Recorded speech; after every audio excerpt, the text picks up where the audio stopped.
Hello भाई, अभी हम लोग कोड फोर्सेस का ई वाला प्रॉब्लम देखेंगे। डिप 4 राउंड का ई वाला प्रॉब्लम देखेंगे। तो प्रॉब्लम अपने को ये कह रहा है कि अपने पास एन ग्लास है जो कि लाइन में रखा हुआ है और हर ग्लास में कुछ एआई यूनिट ऑफ जूस रखा हुआ है। ठीक है, तो अपने अपने को कह रहा है कि ये गर्लफ्रेंड है, एक बॉयफ्रेंड है, ऐसा है कुछ। हाँ, तो लड़की जो है सिर्फ ऑड इंडेक्स वाला पिएगी। ठीक, और लड़का जो है सिर्फ इवन इंडेक्स वाला जूस पिएगा। ठीक, और ये लोग एल से आर तक लगातार पिएंगे। अब ये प्रॉब्लम कहना क्या चाह रहा है, एग्जाम्पल के थ्रू देखते हैं। ठीक है, एग्जाम्पल मान लेते हैं ऐसा कुछ है कि 2 6 1 5 7 8। ठीक है, ऐसा कुछ दिया हुआ है। तो मान लो कि लड़की जो है 6 वाला पी, तो लड़का बोलेगा कि भाई हम 1 वाला पियेंगे। लड़की बोली भाई हम 5 वाला पिए, लड़का बोलेगा भाई हम ये। मतलब इसमें लड़की जो ऑड इंडेक्स वाला लड़की पिएगी एंड इवन इंडेक्स वाला लड़का पिएगा। अब ये तो होगा पहला कांस्टेंट। दूसरा कांस्टेंट क्या है कि ये लोग कहेंगे कि भाई हम जहां से जहां तक पिएंगे वो लगातार होगा। मतलब कि अगर हम लोग 6 से पीना स्टार्ट किए, सेकेंड इंडेक्स से अगर पीना स्टार्ट किए, तो फोर्थ इंडेक्स तक पी के हम लोग खत्म कर देंगे। ऐसा नहीं करेंगे कि हम लोग, ये लोग क्या कह रहे हैं कि भाई हम लोग सेकेंड थर्ड फोर्थ फिफ्थ लगातार 4 पी लिए या फिर लगातार हम लोग 5 पी लिए, ऐसा करेंगे। ऐसा नहीं करेंगे कि हम सेकेंड पिए, फिफ्थ पिए, सिक्स पिए, सेवेंथ पिए, ये नहीं करेंगे। ठीक है, हम लोग लगातार वाला पिएंगे। ठीक है, ये प्रॉब्लम में भी अपने को कह रहा है। ठीक बात है, इतना चीज समझ में आया। अब अगला देखते हैं। तो इतना प्रॉब्लम देखने के बाद जब कॉन्टेस्ट में हम जब प्रॉब्लम को सॉल्व कर रहे थे, तो मेरे को लगा कि भाई इसको सॉल्व कैसे करना चाहिए, क्योंकि ये प्रॉब्लम में तो ऐसा आइडिया लग नहीं रहा है क्या करना चाहिए। तो फिर मेरे को ऐसा समझ में आया कि अच्छा, मान लेते हैं कि ऐसा, ये बहुत सारा टेबल्स है। तो लड़की मान लेते हैं यहाँ से पीना स्टार्ट की, तो लड़की ये वाला पी, लड़का बोला कि भाई हम तो ये वाला पियेंगे। ठीक, क्योंकि लड़की हमेशा ऑड पिएगी। लड़की बोली कि भाई हम ऑड वाला पिए, लड़का बोला भाई हम इवन वाला पिए। लड़की फिर बोली कि भाई हम ऑड वाला पिए, लड़का बोला कि भाई हम इवन वाला पिए। ठीक, फिर ऐसा ही इन लोगों का खेल चलता गया। तो अगर हम ये कहें, सवाल में अपने को कह रहा है कि लड़का और लड़की दोनों इक्वल जूस पीना चाहिए। तो अगर हम लोग ये कहें कि यहां से यहां तक में, अगर मान लेते हैं यहां से यहां तक में लड़की जो है वो टोटल एक्स पी, ठीक, और लड़का जो है वो भी एक्स पिया, ठीक, तब उस केस में हम लोग यस रिटर्न करेंगे। या फिर अगर हम लोग इस तरह से करें, कहें कि नेट वैल्यू 0 हो, अगर लड़का एक्स पिया, लड़की भी एक्स पी, तो नेट कितना हुआ भैया, 0 हुआ। ठीक है, एक टेस्ट केस से इसको समझेंगे हम लोग। जैसे मान लेते हैं टेस्ट केस ऐसा कुछ है, 1 3 5 देन 8 देन 10 देन 10 देन 3। मान लेते हैं कि लड़की यहाँ से पीना स्टार्ट की, तो लड़की बोली कि भाई हम तो 5 पी लिए। लड़का बोला कि अच्छा तुम 5 पी, हम भी 8 पी लिए। तो नेट, लड़की बोले कि भाई अभी तो हम नेट 3 तुम मेरे से ज्यादा पिया है। एक तरह से हम कहते हैं तो मेरे पास -3 है, कह सकते हैं। हम 5 पिए, तुम 8 पिया, तुम मेरे से 3 ज्यादा पिया, तो मतलब हम अभी -3 पे हैं। फिर लड़की बोली कि भाई हम तो अब 10 और पी लिए, तो हम टोटल कितना पी लिए, 15 पी लिए। तुम कितना पिया, 8। तो हम एक तरह से नेट +7 पे हैं।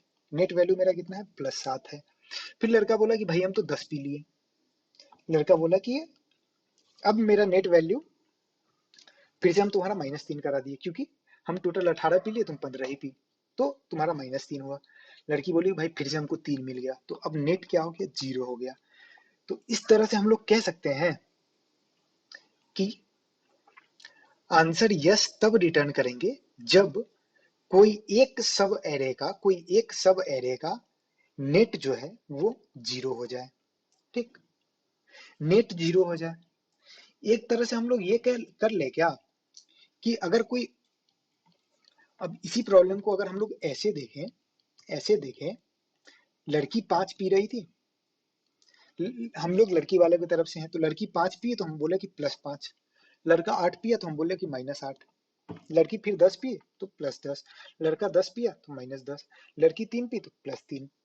ठीक, तो एक तरह से ये कह सकते हैं कि इन सारे का सम जो है वो 0 आ गया। अगर इवन इंडेक्स वाले को 8 है तो उसको -8 कर दो, 10 है तो -10 कर दो। ठीक, उसके बाद कोई अगर एक सब एरे का सम 0 आ जाता है, तब अपन आंसर निकाल लिए। ठीक है, तो अब पहला स्टेप 1 क्या हुआ कि अगर कोई इवन इंडेक्स है तो अगर वो ए आई है तो हम लोग उसको 0 माइनस ए आई कर देंगे। मतलब अगर 8 है तो उसको -8 कर देंगे, 10 है तो उसको -10 कर देंगे। ठीक बात है। अगर इतना हो गया तो अब स्टेप 2 में अब अपने पास क्या बचा कि फाइंड अ सब एरे विथ सम 0। कोई सब एरे जिसका कि सम 0 हो। अगर कॉन्टेस्ट दे रहा है और यहां तक पहुंच गया भाई, तो ये वाले प्रॉब्लम का सॉल्यूशन तुमको gigs for gigs leet code कहीं भी मिल जाएगा भाई, समझ रहा है? ये इतना बेसिक, मतलब इतना रिपीटेड रिपीटेड प्रॉब्लम है। ठीक है, तो अब हम लोग देखते हैं कि अच्छा कोई सब एरे का सम 0 होगा, ये कैसे निकालें। तो इसका इसका इसका हम लोग ये प्रॉब्लम को सॉल्व करते हैं कि कोई सब एरे का सम 0 कब होगा। ठीक है, तो मान लेते हैं ऐसा कुछ दिया हुआ 1 3 5 -2 -6 1, ऐसा कोई एक सब एरे दिया हुआ है। तो सब एरे का सम 0 निकालने के लिए हम लोग क्या कहेंगे, अगर सब कोई सब एरे का सम 0 है तो मान लेते हैं कि कोई एक सब एरे यहाँ से यहाँ का सम जो है, यहाँ से यहाँ का सम जो है हम बोले कि भाई 0 है। तो हम तुमसे पूछे कि भाई यहाँ पे सम क्या था, तुमको पता नहीं है तो x मान लिए। तो भाई यहाँ पे सम क्या होगा, अगर यहाँ पे सम x है, ठीक, मान लेते हैं कि ऐसे समझो 10 साइज का सब एरे है। हम लोग बोले कि भाई 4 से 8 ये सब एरे का सम जो है वो 0 है। ठीक, अगर इस सब एरे का सम 0 है तो यहाँ पे सम क्या होगा, यहाँ पे अभी तक का टोटल सम क्या होगा। हम लोग बोले भाई नहीं पता, तो हम लोग इसको x मान लिए। ठीक, अगर 3 पे x है तो 9 पे कितना होगा, तो हम लोग बोले कि अच्छा भाई यहां से यहाँ का सम अपने x दिया हुआ है, यहां से यहाँ का सम तुम 0 दिया हुआ है, तो यहाँ का सम हम नहीं बता देंगे।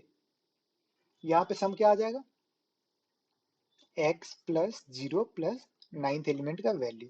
अच्छा अगर हम बोले कि यहाँ पे सम क्या आ जाएगा भाई, 8वां एलिमेंट पे सम क्या आ जाएगा, तो हम लोग कहेंगे वो बेवकूफ समझा है, x+0। x+0 क्यों, क्योंकि चौथा प्लस पांचवा प्लस छठा प्लस सातवां प्लस आठवां, A4 plus A5 plus A6 plus A7 plus A8, इसका सम अगर अगर 0 है, ठीक, तो तुम कह रहे हो, तुम इतना हमको कह दिए हो और तुम कह रहे हो A1 plus A2 plus A3 का वैल्यू जो है वो x है। तो तुम पूछ रहे हो मेरे से कि भाई A1 plus A2 plus A3 से लेके A8 का वैल्यू क्या होगा। तो मैं बेवकूफ समझाएगा भाई, x+8 होगा, वेरी सिंपल। ठीक, तो हम लोग क्या देखें कि सब एरे विथ सम एज 0 निकालने के लिए हम लोग क्या करेंगे, अगर कहीं पे सम रिपीट हो गया, सेम सम रिपीट हो गया, ठीक, तो सब एरे विथ 0 सम मिल जाएगा। अब फटाफट हम लोग ये दोनों पॉइंट को इकट्ठा कैसे कर किए और कोड कैसे किए वो देखते हैं। और हम बार बार यही कहेंगे कि भाई आप लॉजिक को दोबारा देख लीजिए, बट कोई और का कोड ज्यादा नहीं देखा करिए, कोड खुद से पूरा लिखना चाहिए। ठीक है, ऑलवेज छोटे से छोटे चीज का कोड खुद से लिखिए। कोड अगर खुद से लिखोगे ना भाई तो आपको बहुत अच्छा से याद रहेगा, सब कुछ होगा। कोई और का कोड देख लोगे, देख सकते हैं हम लोग समझने के लिए, लेकिन समझने के बाद खुद से पूरा कोड लिखना है। ठीक, तब जाके पूरा कंठस्थ हो जाएगा वो चीज, समझ रहे हो। अब हम लोग देखते हैं ये सवाल का कोड। देख लो भाई मेरा टिप्स क्या है। टिप्स, 3 टिप्स हम कहते हैं कि सबसे पहले बढ़िया से प्रॉब्लम पढ़ो, दोबारा प्रॉब्लम पढ़ने की जरूरत ना पड़े। सेकेंड चीज क्या है कि लॉजिक पे अपने पूरा 100% श्योर हो जाए कि भाई हम तुक्का तो नहीं मार रहे हैं, हम जो सोच रहे हैं वो सही है। चूंकि हम प्रॉब्लम भी सही पढ़े हैं, अभी जो मेरा लॉजिक है वो भी हमको पता है कि सही है, अब फटाफट कोड लिख दो। ठीक है। अगर आप बिगनर हो तो आपको स्टार्टिंग में कोड लिखने में थोड़ा बहुत दिक्कत आ सकता है, लेकिन धीरे धीरे आप कोड आराम से लिख लोगे। ठीक। चलो भाई, तो हम लोग पहला चीज यहाँ पे क्या किए हैं, जो हम तुमको कह रहे थे कि पहला स्टेप, ए आई अगर ऑड है तो 0 - AI कर दिए, ये चीज कर लिए। ठीक। सेकेंड चीज, एक मैप बना लिए, और यहाँ अभी तक का सम क्या है, 0 है। ठीक। अभी तक का सम क्या है, 0 है। हम हर एलिमेंट पे गए और उसका सम निकाल लिए, अभी तक का सम। जैसे कि पहले टेस्ट केस में अगर यहाँ राइट में देखें, ये राइट में, तो क्या आ रहा है कि स्टार्टिंग में सम क्या है, 1, फिर सम क्या है, 4, फिर सम क्या है, 6। तो ये चीज हम लोग सम निकाल लिए। और उसके बाद मैप में बोले कि अच्छा, मैप ऑफ 1 का वैल्यू 1 कर लिए, मैप ऑफ 4 का वैल्यू 1 कर लिए, मैप ऑफ 6 का वैल्यू 1 कर लिए। और हम लोग कहें कि जैसे ही, मतलब मैप ऑफ उस चीज का वैल्यू 1 से बढ़ा दिए, हम लोग कहें जैसे ही इस चीज का वैल्यू 2 या 2 से बड़ा हो गया, मतलब कि हमको एक सब एरे विथ सम 0 मिल गया। ठीक। तो ये चीज यहाँ पे देख लिए। अगर आपको मैप नहीं समझ में आता है, देन मैप पढ़ो, देन इम्प्लीमेंट करो, कभी भी कोई और का कोड मत देखो। ठीक है, या फिर आप कमेंट सेक्शन में पूछ लो। तो इसके बाद हम लोग कहें कि अगर सब एरे विथ सम 0 है तो आंसर 1, वरना आंसर नो। ठीक है। चलो भाई।